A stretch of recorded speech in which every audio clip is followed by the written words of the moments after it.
One of the biggest lies survivors of narcissistic abuse believe is this, that the narcissist somehow won. The God, karma, or the universe allowed them to destroy people and walk away untouched. I used to wonder that too. Why do they lie, manipulate, abuse, destroy lives, and yet somehow seem perfectly fine?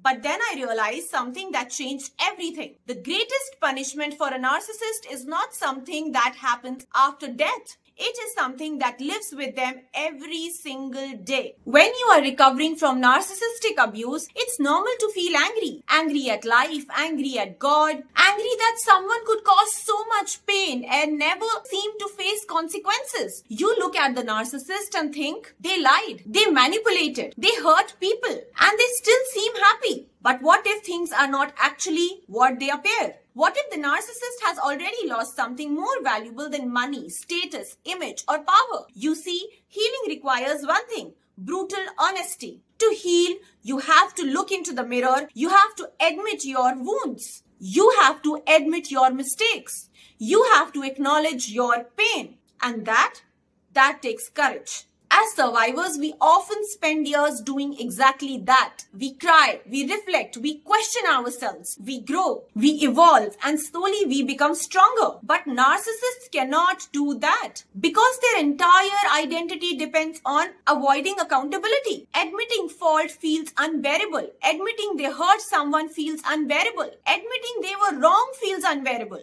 So instead of healing, they defend. Instead of reflecting, they blame. Instead of growing, they repeat. And that's where their prison begins. Here is the terrifying part. The thing narcissists spend their entire lives protecting is the very thing that prevents them from ever experiencing true freedom. They protect their ego at all cost. But every time they choose the ego, they lose something precious. They lose genuine connections. They lose authentic love. They lose intimacy, they lose trust, they lose the ability to truly know themselves. Think about it. How can someone experience real love if nobody ever sees the real them? How can someone experience true peace if they spend their entire life maintaining a mask? And how can someone heal if they refuse to admit they are wrong? The empath suffers deeply, but the empath can heal. The narcissist often avoids the pain, but because of that, they remain trapped inside it. Year after year, relationship after relationship, the same pattern, the same drama, and the same chaos, along with the same need for validation, the same need for control, and the same emptiness. That is the tragedy of narcissism. They never experience the fullness of what it means to be human. And that is when I stopped envying them. I stopped asking, why do they seem happy? Because appearance can be deceiving. Someone can have attention and still feel empty. Someone can have power and still feel insecure. Someone can have admiration and still feel deeply disconnected from themselves. The truth is, healing is a gift. The ability to self-reflect is a gift. The ability to change is a gift. The ability to take accountability is a gift. Become better person is a gift. And those gifts belong to people willing to face the truth. So if you are healing from narcissistic abuse, don't focus on whether the narcissist wins. Focus on becoming the person they can never be. Someone who can heal. Someone who can grow.